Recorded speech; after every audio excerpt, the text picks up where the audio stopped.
Hey there, Blazer fans, and welcome to episode 42 of the Dragon's Den, a podcast for those that bleed green and gold. Today, I am joined by one of the original Blazers on the gridiron, Mr. Kevin Drake. Kevin played for the Blazers from 1994 to 1997 at receiver and quarterback. I really enjoyed the episode with him, and I hope you will too. Before we dive in, I have another This Week in Blazer History segment at the end, so stick around and find out about events that happened in UAB history from March 1st through March 12th. Thanks for listening. All right, Blazer fans, I've got my guest here for episode 42 of the Dragon's Den, a former UAB football quarterback and wide receiver from 1994 to 1997, Mr. Kevin Drake. Kevin, what's going on today, man? Not a whole lot. Well, how you doing, man? I'm doing pretty good. Well, it's great to have one of the original greats for the football program here with me. I've had some of your teammates on, and they all had high remarks for you. And I know when I posted it on social that I was going to have you on this week, a few of them reached out to me and they said they couldn't wait to listen in. So definitely happy to have you on. So Yeah, well, it'll be good. They know there's no telling what's about to come. So well, Kevin, man, you when you started, for us, you came from Gardendale. You played in the late 90s, as I mentioned. You were on some of the first teams, really. So uh, when did you start playing football, and when did you realize you had the talent to play in college? well, I started when I was five. I played football, every year since then. I just really liked the game. Actually, I really loved the game, but my first love was always baseball. I loved playing baseball, but football was just something I was good at. I was just a good athlete, and something I stuck with. To be honest with you, as far as realizing I had the talent to play at the next level from high school to college, I really didn't know, to be honest with you, because coming out of high school, I only had one offer, and that was at UAB, and I didn't know if that was going to go through because they were, at the time, Dieter Brock came to see me in '93, which was UAB's first year to start being able to give out scholarships, and they did partial scholarships at the time so they could give out more to more players. Again, like you said, I'm from Gardendale, so I lived at home, and so getting that half ride was everything, and being able to pay for school, and getting to come to UAB and play football. My idea was I was going to play football and baseball, but after I went through that first season of football, and I was a quarterback and I was a pitcher in baseball, so throwing that much, I didn't think my arm could hold up. So I wound up just sticking with football. And it's funny. I told my parents, I said, if I try to play baseball and football, I probably won't last long in school because I'll wind up failing out because baseball is such a long season. They're on the road all the time. It takes a lot of discipline to get your work done. And football was enough at the time. And when I got to UAB, that first year, it I wound up redshirting my first year in '93, and but enjoyed and loved the players, loved the atmosphere. It was a program that had just started, and we had some really, really good players. Probably some of the best guys, athletic wise, that I've ever played with at any level of football. And the coaches were great, and so I decided that I was just going to stay with football, stick it out, and just enjoy the ride. Well, Kevin, you kind of stole my next question, which was who's recruiting you out of high school. But I will kind of change it up a little bit. You mentioned you were playing baseball. Did you have any recruiting interest for your baseball talent, or was it mainly just Yeah, football? Yeah, I had a few, but it was going to be small school stuff like JUCO stuff, and then to see if I could get to a 4 year school after that. And don't get me wrong, when I was coming out of high school, I got recruited heavily. I was recruited by almost every SEC school. I was more recruited by Tennessee than I was any other school in the Southeast. But of course, that year was the year, or the year after was the year that they signed Peyton Manning. So, I'd say they probably went the right route on that one. So.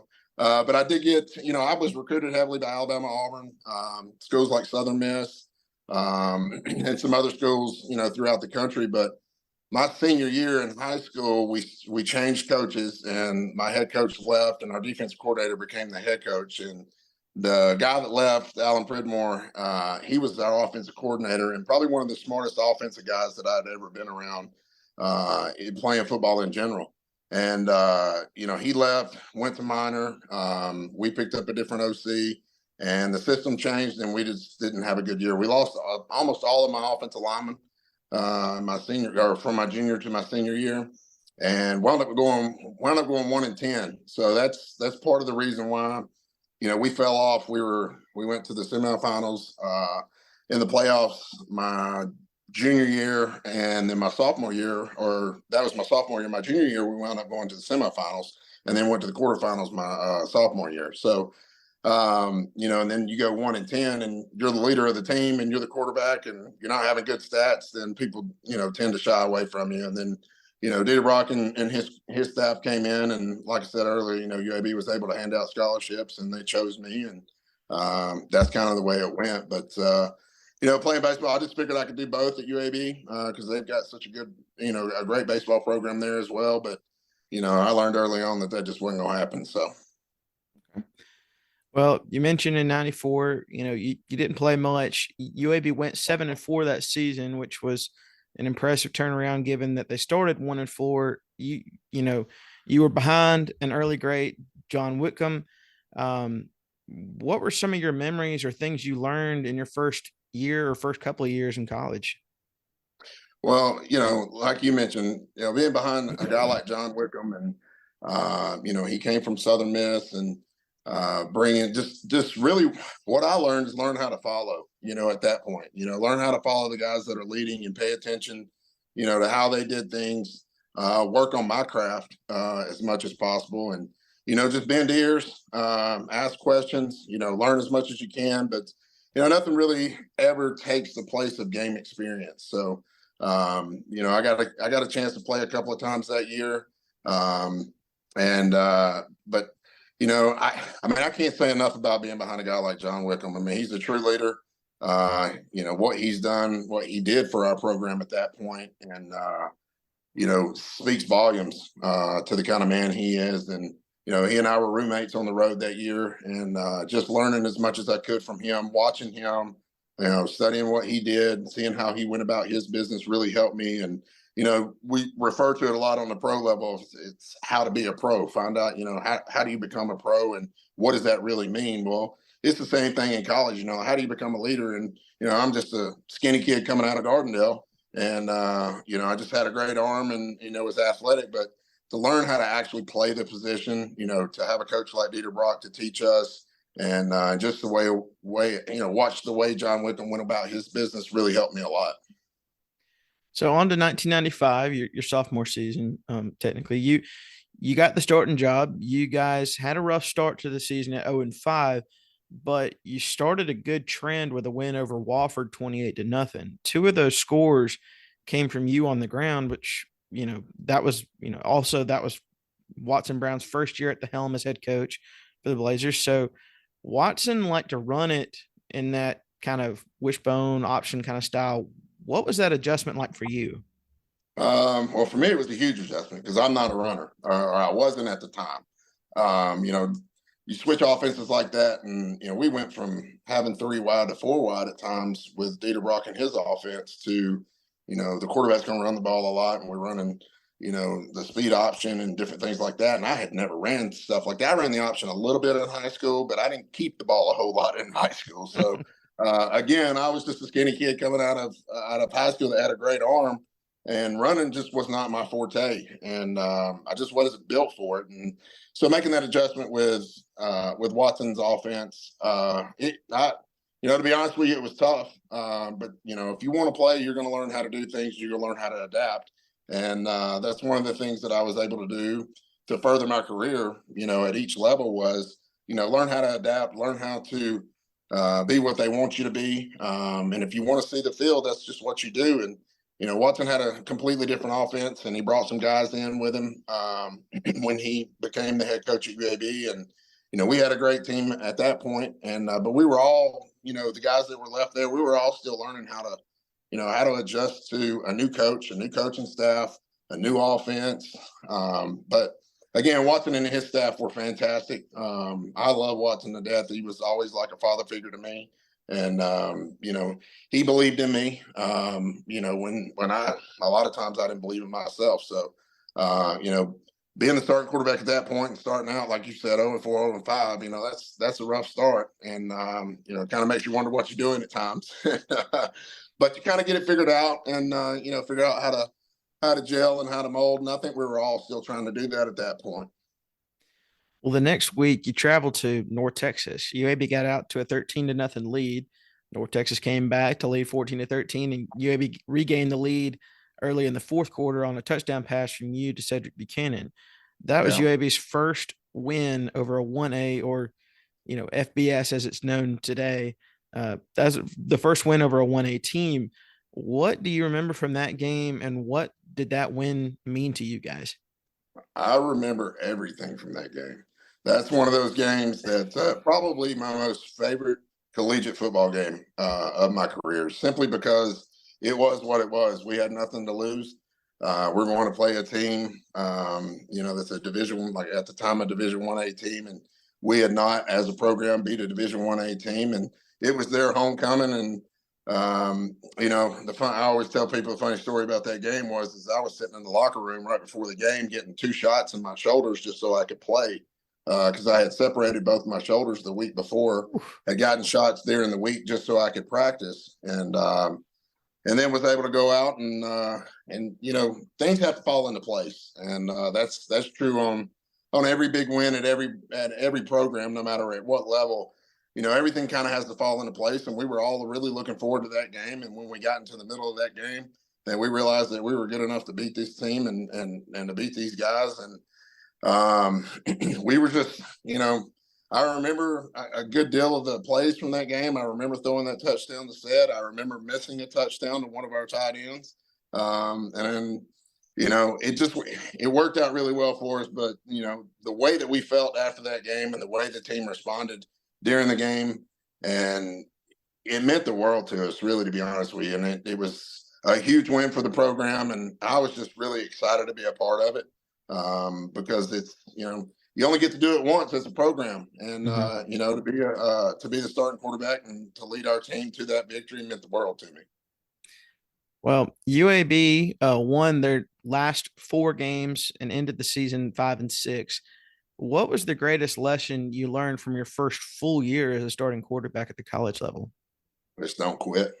Never give up. That's a life lesson. There's a lot of things that the game of football can teach you, and one of the biggest lessons is you have to play as a team. You got to count on each other, but you can't ever give up. And we didn't fold the season out when probably we could have, but we had a group of guys that were about as scrappy as a group of guys as I've ever played with. And we just, we pushed each other week in and week out. And again, it was the first year Watson had been there, and we're still learning how to adapt to his system offensively and defensively. And I think a lot of us as players came into our own that year, and it took 10 games for us to figure it all out. And but to be able to post a 5-6 record that year when we started out 0 forever, says a lot about our coaching staff, says a lot about that team, says a lot about the program. And, Definitely. I think that's what that program is built off of, is just perseverance. We're not ever going to quit. And I think you see that down at UAB year in and year out. Definitely. Well, in 96, UAB moved up to the D1A level, and the first game of the season was at number 18 Auburn. What was that game like for you guys? Probably I didn't start that game, so but I did play in it late in the game, and I just probably nerves but excitement all at the same time, but that's football in general. You get nervous, and if you're not nervous before a game, then you're just not ready for the game, to be honest with you. And I think you have to have that kind of nerves and that the whole, I'm really amped up, I'm ready to play, but oh God, what's about to happen kind of mentality. And and if you're competitive, then that's how every game feels, because that's how I felt, going into every game, no matter if it's a big game or just a game that we're supposed to walk over an opponent, because you kind of realize as you play the game more and more that they don't play the game on paper, and that works in your advantage sometimes, and it works in your disadvantage sometimes, because you're walking to a game expecting to win, and you'll flat out just get your rear end handed to you, and then you walk into a game that you have no business being in. And going into the fourth quarter, you stand a chance to beat a team like Auburn. And our guys played our defense was amazing that game. Yeah. And offensively, we did the best that we could against an SEC opponent that had a ton of talent on the defensive side of the ball. So, it was. I remember that game being hot, and but Damian Craig was their quarterback, and I played with Damian in NFL Europe later on. He was my starting quarterback when I was my first year in NFL Europe when I played with Scotland, and I talked to him about that game, and he said that was probably the hardest hitting game that he had ever been involved in, as far as our defense getting after him, and he had to get hooked up to an IV after it was all over with. And he said that's probably one of the best defenses he has ever played against. So that just speaks volumes to our guys and what Watson did with his staff coming in and recruiting the guys he did and bringing the guys in that he did, and then the guys that we had there. It just speaks volumes as to what kind of team we were building at the time. And nobody knew at the time where the program was going to go, but we were sure going to make sure that we made the most out of every opportunity that we had. Well, the following week, UAB lost at Maryland, but reeled off 4 straight wins over Arkansas State, Jacksonville State, Western Kentucky, and Southwest Louisiana, or Louisiana Lafayette, as they're known now. But it was followed by a 4-game losing streak before ending the season with a blowout win over Charleston Southern. That season, UAB went to both you and Rodney Hudson to lead the offense. What made that season so challenging for you guys? Well, I tell you what, when I hear you talk about that, boy, we were streaky at times. Mm-hmm. We can reel off some wins and then we can reel off some losses. So, I don't remember a whole lot about it as far as what caused us to be so streaky at the time. I remember the Maryland game. I remember playing in it. There's a play in there specifically that I remember that I missed as a quarterback, and it's funny how some things stick with you, and that's one of the plays that always sticks with me. I missed we called it a rock route, and I missed a post route to one of our receivers that he was. I threw it early, and he came open late, and if I didn't miss that, then that could have changed the momentum of the game, because we played a really good game that game. And it's the ups and downs, the ebbs and flows of football, and sometimes you can catch a hot streak and stay on it, and sometimes you can't. And most of the time, that's due to injuries, more times than not. And like I said, I don't necessarily remember what caused us to go on, that win streak or on the losing streak. But like I said earlier, we had a group of guys that were probably the toughest group of guys that I've ever played with, and they're the kind of guys you want to go in a foxhole with. And not one of them to this day would I say I still wouldn't do that with, because they're just, that mentality is just a Warriors mentality, and we had it. And but we weren't perfect. We weren't the best team on the field all the time. But you were going to know you played UAB. Every time that we stepped on the field, you were going to remember. You're going to remember our toughness and our effort and how we were going to go about our business every day. Well, your senior season, you were moved to wide receiver.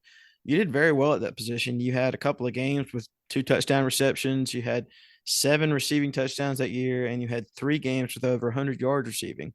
And you were also named the team MVP and most valuable receiver. What was it like? What did you like about moving to receiver? Really, at the time, I didn't like nothing about it, to be honest with you. Really? Okay. Well, I enjoyed being able to do it. I just happened to have been a good enough athlete to be able to move. And that's just simply off God's blessing and what He blessed me with. I was a good quarterback. I just wasn't a great quarterback. I did feel like I was coming into my own my senior year, and when Watson and I sat down after my junior year, we spoke about that, and I told him I felt like I was coming into my own. But we had two young, really talented quarterbacks behind me that were had been redshirted the year before, so they were going to be redshirt freshmen, and we were about to go into Conference USA, or the program was. And Watson and I talked about it and just kind of worked our way through it. I'd lost all my receivers after that year. So I really, I had a couple of guys that were young that wound up being really good, but at the time, experience is everything, and they didn't have it. So we just talked about moving myself out to wide receiver and seeing if we could make it happen during the spring. And if it worked, it worked. If it didn't, it didn't. And moving to receiver was a challenge, because I wasn't used to running that much. And that's the one thing I told Watson. I was like, I I ain't built to run this much. Not yet. I'm not built to run every play, to sprint every play. I'm a quarterback. I take steps backwards, not forwards. So, but we were just going to give it a shot, and see if it worked during the spring and see how the quarterbacks did, and to see if I could make that adjustment. And it was just one of those things where I played quarterback my whole life and kind of knew what I expected out of my receivers. So, moving out there was just, could I physically do it? Did I have the talent to do it? And, I guess, like they say, the rest is history, because it did work out. But, our first 3 games of 97, my senior year, were rough. And, we it challenged us to the point to where, after our Memphis game, I dropped 3 or 4 balls. They hit me dead straight in the chest. And I wasn't used to not being successful on a football field or feeling like I was in control. And I just did not. I went back to Watson and told him, I said, I don't really know what's going on. I feel like I've never played football before.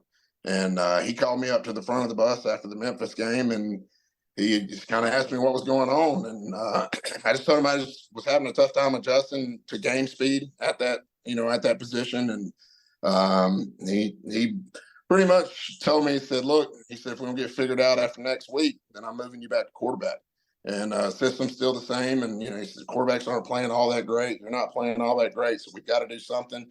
So I get up and, I agreed with him and told him I thought that was fair enough. And so I go back and sit in my seat, and my buddy Alvin Stokes is sitting there, and he goes, what's that about? And I said, who do we play next week? He said, Arizona. And he said, why? I said, because it looks like I'll be moving back to quarterback after the next week.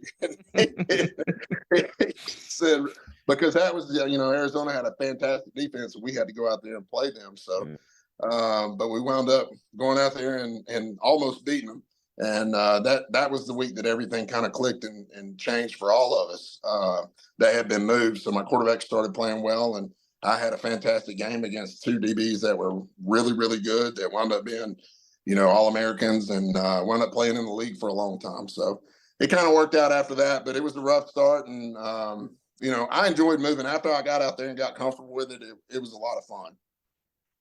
Well, after UAB, you had a few years of experience playing in pro football. You played briefly for the Arizona Cardinals, Dallas Cowboys, Denver Broncos, and Buffalo Bills in the NFL before playing in NFL Europe League with the Scottish Claymores and is it Ryan or Ryan. Rainfire? Ryan Fire. Ryan Fire, yeah.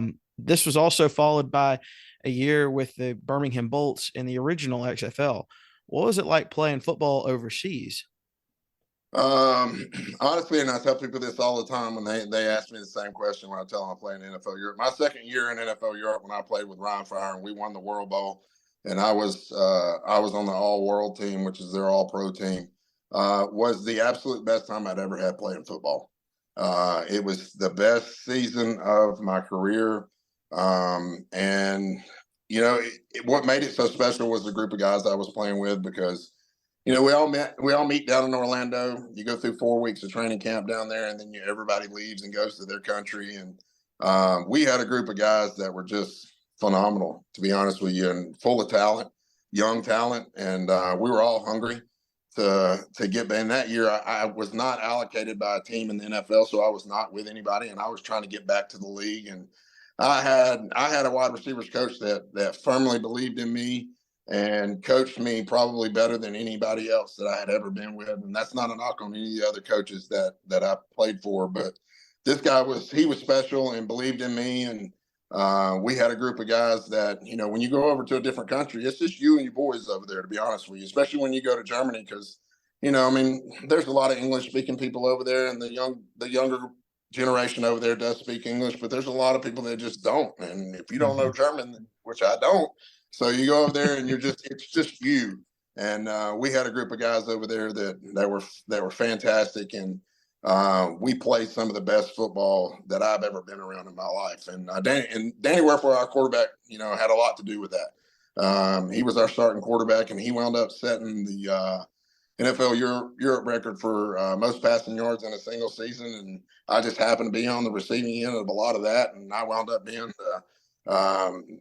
set the record for the most receiving touchdowns in a single season that year. And when you win the World Bowl and you're an all-world player and you set records over there, it tends to make you think that's probably the best season of football that you've ever played. And I felt that way because I felt more comfortable playing football at that point at receiver than I had any other year of my career. So NFL Europe, original XFL, NFL experience. What was pro football like in general for you? A grind, if I'm being honest. It's a business, and you learn that real quick. Yeah. And there's always guys coming up behind you that are going to be bigger, stronger, and faster, and that have more talent. And it's a business and it's a grind. And I wasn't the most talented guy on the field.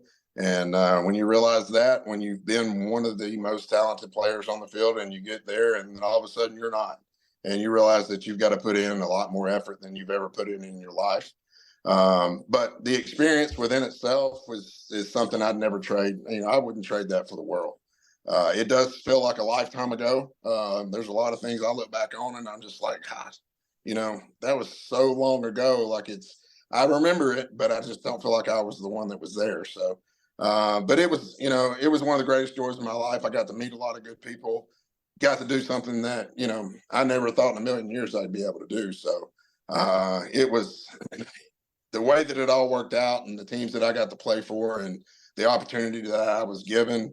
I could not feel more blessed at that opportunity than I do. And getting to travel the world, playing NFL Europe and going to different countries, that's just something I never would have been able to do if it weren't for football and weren't for the opportunity that some of the coaches and the teams gave me.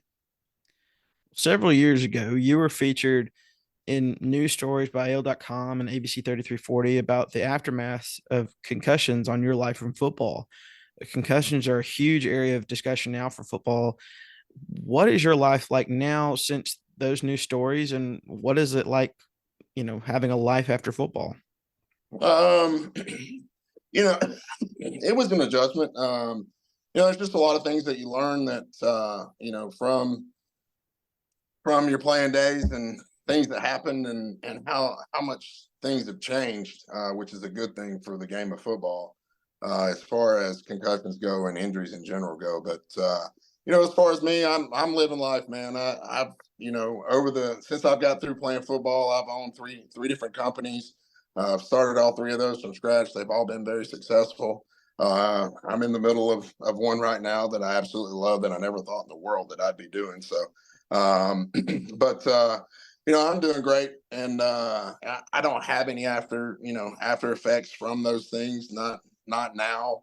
There are times that you wonder kind of what's going on with certain things with as far as concussions go, and just the post concussion things, because I got involved so deeply with the guys up in Boston that it's almost like one of those things, too much, so you think too much, and that was one of those situations. But the work that they've done and the work that that's being done with concussions and the concussion protocol is one of those things that should have happened a lot earlier and a lot sooner than it did.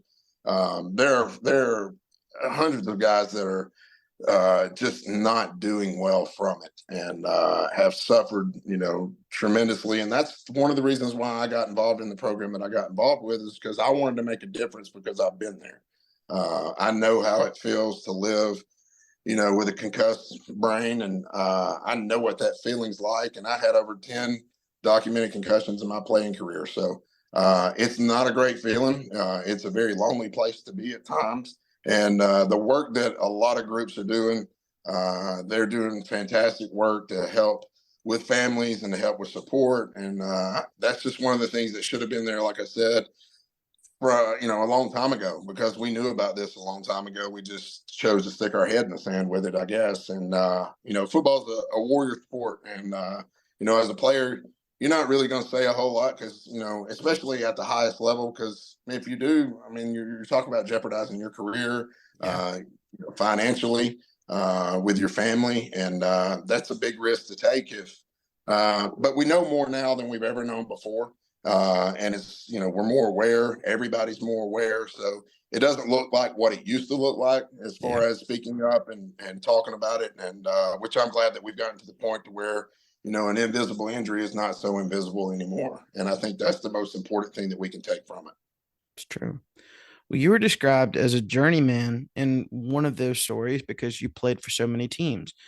Since pro football, you mentioned a few of them, but uh, you know, since pro football, you can kind of say that you're a journeyman in your career as well. Just to name a few, you were director of a sports and health organization. You were the owner of a fitness company, a football coach at Gardendale High School, and now you're the owner and CEO of Elite Fence and Deck. What is the home improvement business like for you? And what have you learned most during your professional career away from football?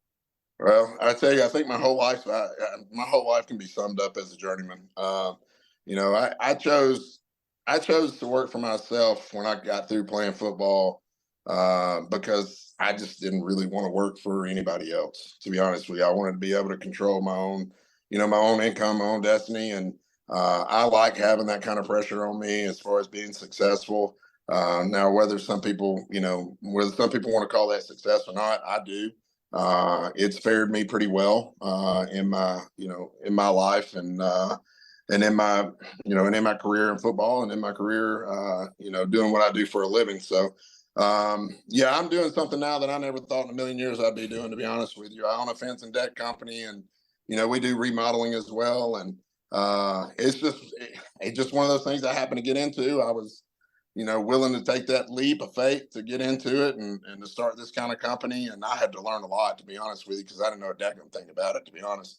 And have taught myself along the way, how to do these things. And when I owned my fitness company, I mean, I've been around football and fitness my entire life, so it just kind of fell into place. But I did more speed and strength training than anything, and I love being around athletes. That's what got me there. And I still love being around athletes. That's why I still coach. I coached at Gardendale for a year, coached 2 years at a prep school here in Birmingham, and coached 2 years at John Carroll. And I'll wind up going back to John Carroll to coach again this year. I didn't last year. I took last year off from coaching just so I could focus on my business. But, I'm at a point now where I feel like I can. So I've been asked to come back. So I'm going to go back and coach at John Carroll and stay around football. And the reason I got into coaching, I mean, that's kind of my wheelhouse. I love the sport. But I feel like it's kind of my duty to give back, to try to mentor these young kids. And I remember the help I got along the way and the coaches that meant the world to me. And, if I can do that for one kid, then it's worth all the time that I can give them. So, but yeah, I've done a lot in my life, and, I tend to bounce around from here to there. And I guess eventually I'll find something to stick that I really love and I ain't gonna let go of. But right now I'm just gonna keep going and keep doing what I'm doing. I like it. So, do you still talk and hang out with any of your former teammates? um, you know, yes and no. I mean, I'll talk to them, briefly from time to time, and I am the world's worst at staying in contact with people, and I'll just be very frank about that. I've got a lot going on business wise, and when you upstart certain companies and doing different things, you seem to drown yourself in it, and but you know, football is a brotherhood that you just will never lose, and it's a fraternity that's always there. And when I run into the guys that I play with at games and down at UAB, you can run into guys and it's like you've been seeing them and talking to them every week since then. And that's the fantastic thing about the guys that I played with is that we're brothers and we'll be brothers for life. And it don't matter if we're 80 or sitting here at 48 and running across guys I hadn't seen in years. When you run into them, you just pick up right where you left off. And that's the great thing about the group of guys that I've been able to play with, especially at UAB, because we were bonded so close and had been through so much, and we're counted out, and all we had was each other, for those 4 years that I was down there. And having that kind of brotherhood and that bond, it's always there. So, you mentioned you've been a coach, you've been a mentor in many capacities. What would you say is your biggest advice for young athletes in any sport? Mm. Well, it depends on if you want the rough answer or a soft and easy answer. The answer that I would give most guys would be, don't ever think you've arrived. I mean, I've coached guys who think that they know more than I know. And I've coached guys that have been more talented than I ever was at their age. And I've been around some very humble guys, and I've been around a lot of cocky guys. And the one thing that you're never as good as you think you are, and you're never as bad as you think you are. And for a young guy that's wanting to play football at the next level from high school to college or from college to pro is, don't ever think you've arrived. Keep working your tail off. You're never going to be there. And that was one of the things that that got me to the league, and one of the things that actually honestly kept me there for 4 years on and off with different teams is I just kept working, and I wasn't going to let anybody outwork me. And if that's what got me, on a team, then that's what I was going to do. Because I wasn't the most at that level. I just wasn't the most talented guy. And if you ever go in thinking that you are, then you probably are. You probably already lost. To start with. So just keep grinding, and find you somebody that will invest time into you.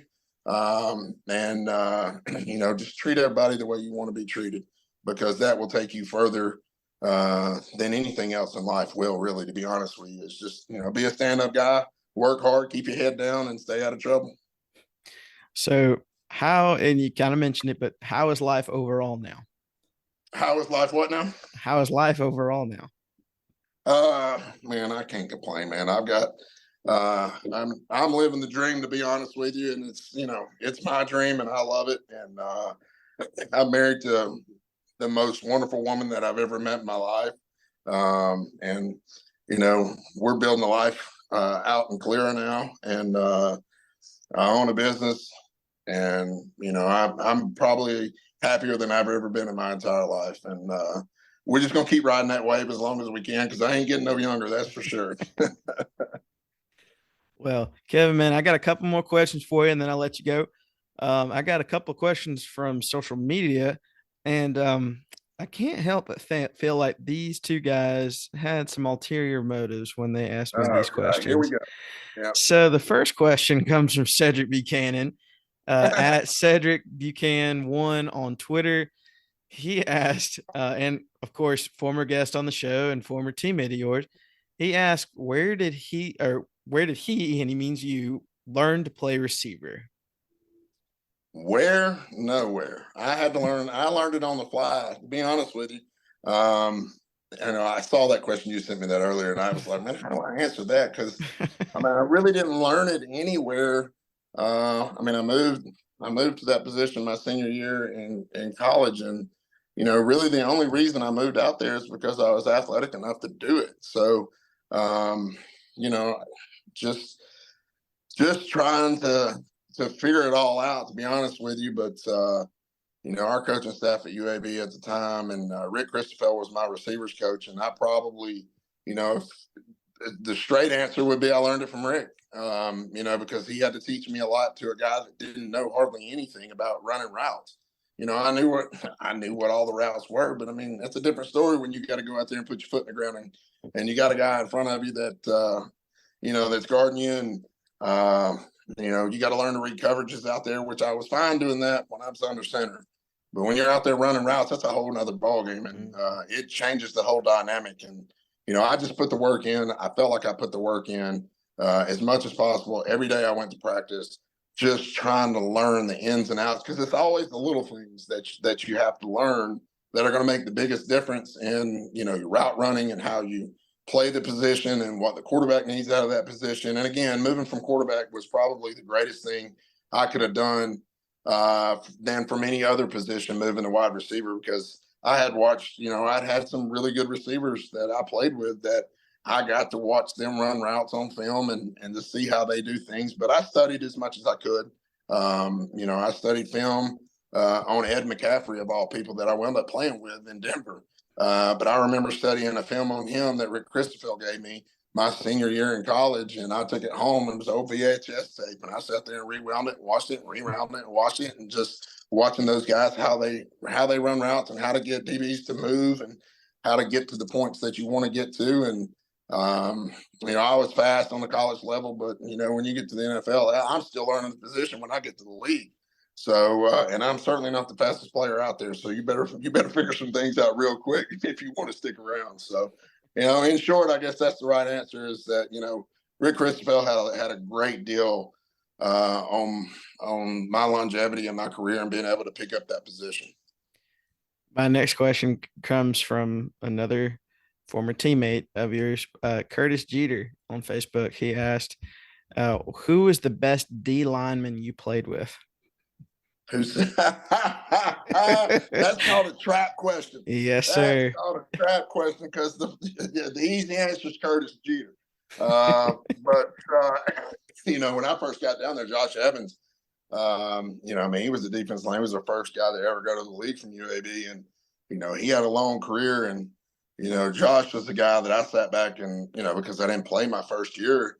You go down there and watch, and you see. I mean, he was a different level, especially for us at the time in '93. He's a different level guy, and to see what he was able to do in his career. But I'm gonna go on and answer that question and say Curtis Jeter is probably one of the better players. But he honestly was. Jeter was probably one of the best defensive linemen I'd ever seen because of his speed and quickness in his hands. And that cat's got a motor that just don't quit. And but Jeter. That's funny. I can expect that coming from Jeter though, but I love him to death, and he's such a great guy, such a great player, just a hell of an athlete, to be honest with you. Yeah. Well, Kevin, I got the last set of questions here for you. It's a lightning round, lighthearted questions, something a little off topic just to kind of get to know you a little bit better. But 5 questions, just first thing that comes to your mind. All right, here we go. Ready? I'm not real sure you want that, but okay. All right, here we go. First question. Best concert you've ever attended? AC/DC. Nice. What year? That you had to ask me that. Probably would have been in probably 80. It's the Back in Black tour, so oh wow, mid to late 80s. Wow. Now that's an awesome one right there. What is the first thing you do after getting home from work? Kiss my wife. I like the answer. Very nice. All right. Go-to candy or snack if you go to the movies? If I go to the movies, it's always popcorn and Coke, and maybe Reese's Pieces. Okay. All right. Are you a good cook, and what's your favorite thing to make? Well, it depends on if you call grilling cook a good cook, but I will get on the grill almost every night, and I'll cook steaks, pork chops, chicken. But I love the grill, and I'm good on it. So very good. Okay. And last question, and I don't want to get you in trouble with your wife, but first celebrity crush, who was it? Oh my God. God, I don't know. I really never was that guy to have a crush on anybody. Celebrity crush. Shoot, I really don't know how to answer that. I really don't, because nothing pops in mind. And it's not that I'm trying not to get in trouble. No, you're fine. I tell her everything. So I don't even really know. I have no idea. I'm going That's blind. That's fine. That is fine. Well, Kevin, man, I really enjoyed the interview, man. I loved it. I love getting to know some of the I talked to guys from your era, but it seems like every time I talk to somebody from that era or any era, I learned something new every single time. So loved talking with you. Thank you so much for your time. Hey, I appreciate it, Will. Thanks for having me on, man. All right. Go Blazers. All right. I want to thank Kevin so much for his great stories and sharing some of his best moments in the green and gold with us. Happy to see him doing well. And if you want to reach out to him, you can find him on Facebook. Before I go, I have another This Week in Blazer history segment covering events and birthdays in UAB history from March 1st through March 12th. All recaps and stats gathered by longtime UAB fan Steve Rutherford. So we'll move into March 1st. Most of these events were from UAB basketball, men's and women's, but a couple of other university anecdotes and birthdays and events as well. The men's team is 5-5 on March 1st. The women's team is 2-9. There weren't many great games on this date for the men's or women's teams, but before I dive into the next dates, I highly recommend going to Steve Rutherford's Today in Blazer History page and looking back at games from certain dates. He goes into a lot more detail than I will on some of these. On March 2nd, I do have a couple of birthdays. Happy birthday to Channing Toney. Born in 1986, Toney, the son of NBA All-Star Andrew Toney, transferred to UAB from Georgia. He played for UAB from 2007 to 2009 for the men's basketball team and averaged 9.1 points per game. Also born in the state in 1992, former UAB football punter Hunter Mullins. The men's team is 8-5 on March 2nd. The women's team is 3-3. In 1991, the first notable game, the UAB men's team played in their last Sun Belt game ever in a 99-95 loss to Old Dominion in the conference tournament. 2001, the statue of Gene Bartow was dedicated in Bartow Arena. In 2006, the men's team pulled a huge upset on the state, defeating the third-ranked Memphis Tigers, who came to Birmingham with a 26-2 record and trying to get a number one seed in the NCAA tournament. Memphis went over 8 minutes in the second half without scoring, and UAB had the last run, a 9-0 run, to take the lead. UAB won 80-74 and upset the Tigers at Bartow Arena. In 2011, UAB went on the road to face Southern Miss. The game was tight throughout, and Southern Miss took the lead late. With 4.1 seconds left, freshman Preston Purifoy stepped up to be the hero. He hit a three-pointer from the corner that rolled around on the rim before falling in. UAB won 67-66, clinching at least a tie for the regular season title. Aaron Johnson dished out a school record 14 assists, which also gave him the record for most assists in a season. On to March 3rd, the men's team is 7-5. The women's team is 4-5 on this date. A few birthdays. Former UAB guard Nigel Hodges played for the Blazers in the early 90s. Two other birthdays, and they are some of the greats. Carlos Williams. Carlos played for the Blazers from 1994 to 1997, and in his 3 years became one of the greatest players in program history. He is all over the UAB record books and is 8th in school history in total points with 1,474 points. Also born on this date, Robert Vaden in 1985, one of my childhood idols. Vaden averaged 19.3 points per game in his 2 years at UAB from 2007 to 2009 and was one of the most prolific scorers in UAB history. Like Carlos, he has his name all over the UAB record books, especially in those three-point categories. A couple of notable games. In 1984, the UAB men's team upset one-seed VCU in the semifinals of the Sun Belt Conference tournament. The Blazers were led by Jack Gordon, who scored 10 points, 11 rebounds, and 4 blocks. Llewellyn Foster scored his only 2 points with 2 seconds left in the game on 2 free throws that gave UAB the 54-52 win. Also in 2018, the women's basketball team wrapped up the season with a win at UTSA to claim the Conference USA regular season title. This was the first Conference USA regular season championship for the women's team in school history. On to March 4th, born today in 1965, James Ponder. Ponder played for the UAB men's team from 1983 to 1987 and was a key player in some of UAB's greatest wins. He averaged 10.9 points per game in his career and scored 1,363 points. Also born on March 4th, former UAB football player Derek Slaughter. The UAB men's team is 5-5 on March 4th. The women's team is 4-2. In 1984, the men's team played Old Dominion in the Sun Belt Conference Championship game in Birmingham. UAB was the 5 seed, ODU was the 2 seed. UAB won the game and the championship 62-60. In the 3 tournament games, Jack Gordon had broken a tournament record, grabbing 34 rebounds. He was named to the all-tournament team along with McKinley Singleton, who was named MVP of the tournament. In 1997, Harry the Hat Walker Press Box was dedicated at Jerry D. Young Memorial Field to honor former UAB baseball coach Harry the Hat Walker.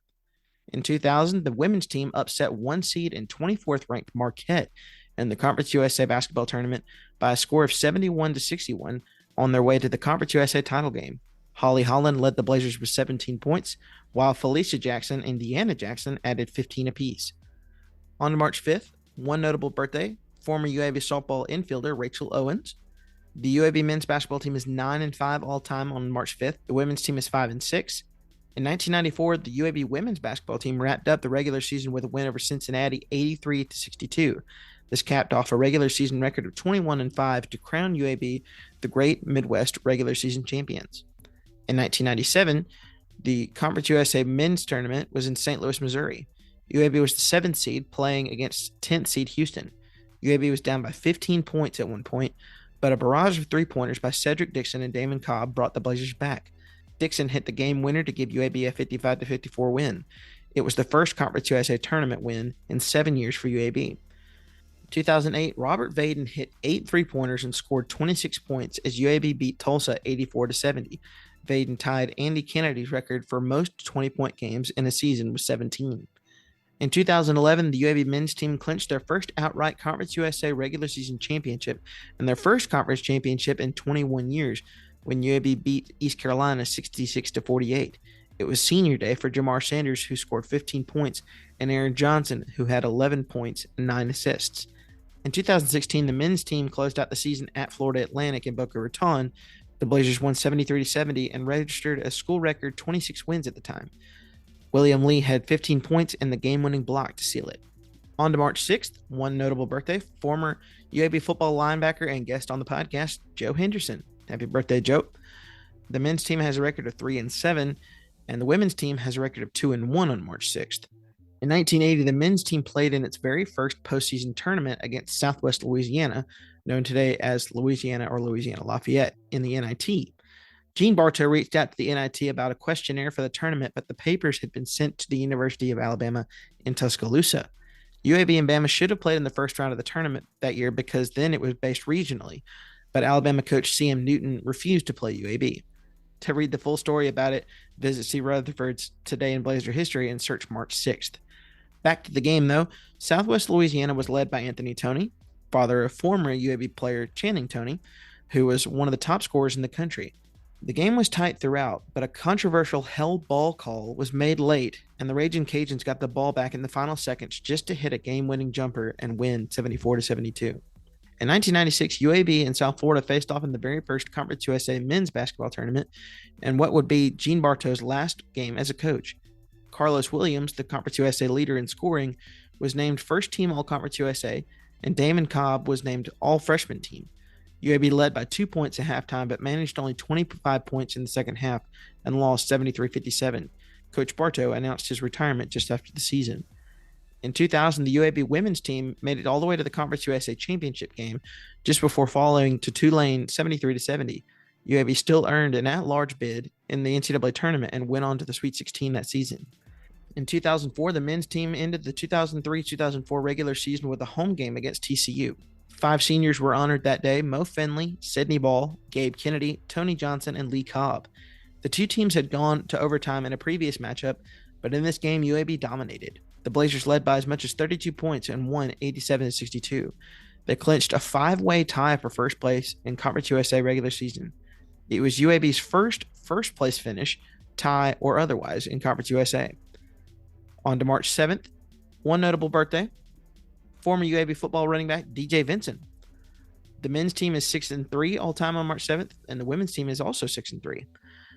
In 1992, similar to the March 5th, 1994 scenario, the women's team faced Cincinnati again in the final game of the regular season, but this was 2 years prior. The Blazers won at Cincinnati 76-60 to finish the regular season with a record of 22-5 and were named Great Midwest regular season co-champions. And in 2001, the UAB men's team ended Louisville Hall of Fame coach Denny Crum's career with a 74-61 victory over the Cardinals on their home floor in the Conference USA tournament. On to March 8th, the men's team struggled on this date, going 1-6, but the women's team is 6-3. I only have one notable game on this date. It was from 2017. The only win for the men's team on this date was a thriller. UAB was the host team for the Conference USA tournament as the 7 seed and faced 10 seed Charlotte. The two teams battled with good scoring runs, but Charlotte took the lead in the final minute. UAB's Hakeem Baxter missed a layup in the final seconds, but William Lee was there for a putback slam with 6 seconds left to play to put UAB up by 1. Charlotte missed a 3-point heave at the buzzer, and UAB survived to play again by a score of 73-72. On to March 9th, the men's team is 2-3 and the women's team is 9-3. In 1995, the UAB women's team held Cincinnati to one of the lowest point totals allowed in UAB history. The Blazers beat the Bearcats 47-32 in the first round of the Great Midwest Conference Tournament, the third lowest by an opponent in UAB history. On to March 10th, the men's team is 3-3, the women's team is 2-8. In 2005, the UAB men's team faced DePaul in the Conference USA tournament in Memphis. The Blue Demons got out to an early double-digit lead, but UAB cut the lead to 2 at half. The game was tied late, and UAB was looking for the last shot. It came on a Demario Edens corner three with zero point 0.8 seconds to go to give UAB the win 59-56. In 2011, UAB was the 1 seed facing ECU in the Conference USA tournament in El Paso, Texas. Unfortunately, UAB came out flat and couldn't recover. The game went to overtime, but the Pirates prevailed. Aaron Johnson had a career-high point total and set the Conference USA record for scoring 39 points in the loss. UAB still made the NCAA tournament as an at-large team. On to March 11th, one notable birthday, born on this date in 1959, was a former Blazer player, coach, and guest on the podcast, Chris Giles. Giles was the city MVP in All-Metro when he graduated from Parker High School in 1977. He played one season at Southern Illinois before transferring back home to play for the newly formed UAB basketball program. He was a two-time second all-team Sun Belt player and a key member of the Sweet 16 and Elite 8 squad. He was drafted by the New Jersey Nets in the 5th round of the 1982 NBA draft. Check out my episode with him if you haven't had a chance. The men's team is 5-5 on March 11th. The women's team is 2-3. In 1998, the UAB men's team defeated Missouri in the NIT 93-86 on the road. UAB erased a 16-point first-half deficit and gave Murray Bartow his first postseason tournament win as a UAB head coach. And last year, in 2022, we saw one of the greatest performances by a Blazer last season on this date. UAB faced off against MTSU in the Conference USA semifinal. A Jordan Walker three put UAB up in the final seconds by 2 points, but MTSU tied it and sent the game to overtime. The game stayed tight through the first overtime and went on to a second overtime. There, MTSU took a 6-point lead with 1:30 remaining, which seemed up until that point like a double-digit deficit. Jelly and Mike Ertl put UAB back in it, and the game was tied on 2 free throws by Walker with 3 seconds left. The game went on to a third overtime, and UAB managed to build a large enough lead to hold on to win 102-98. Jelly finished the game with 40 points. And on to the last day, March 12th. The men's team is 4-6 on this date. The women's team is 3-2. In 2009, the men's team was led by late game heroics by Paul Delaney as UAB defeated Southern Miss in the Conference USA tournament. The Golden Eagles led for a good bit of the game and even into the final minute. Paul Delaney hit a three-pointer with 4.7 seconds left to send the game to overtime. In overtime, there were 7 lead changes and 2 ties. Delaney was the hero again when he scored a layup with 1 second left to give UAB the 74-73 victory over the Southern Miss Golden Eagles. In 2015, UAB hosted the Conference USA tournament in Birmingham. UAB was the 4 seed facing 5 seed WKU. The game had 13 lead changes and was a nail-biter throughout. Neither team led by more than 6 points. Western Kentucky had a 4-point lead heading into the final minute. With 52 seconds left, Nick Norton cut the lead to 1 with a three-pointer. Norton had another huge play when he forced WKU into a 5-second violation. UAB had the ball with 37 seconds left. Robert Brown put UAB up with 18.9 seconds left when he hit a contested jumper. UAB won 53-52. And in 2022, UAB faced Louisiana Tech in the Conference USA title game. The Blazers jumped out to a 19-point lead in the first half before the Bulldogs cut it to 8 at halftime. In the second half, Louisiana Tech kept battling, eventually cutting the lead to 3 in the final minutes. But Jelly Walker was clutch from the free throw line, hitting 11 of 11, and UAB held on to win the Conference USA crown 82-73. And that's going to do it for this week in Blazer history and episode 42 of the Dragon's Den. Thanks for sticking around until the end. I hope you enjoyed it. Be sure to follow my social pages at Dragon's Den EFEL. That's at Dragon's Den EFEL on Facebook, Twitter, and Instagram for new episodes coming soon and game day info. You'll hear from me again soon. But until then, good night and go Blazers.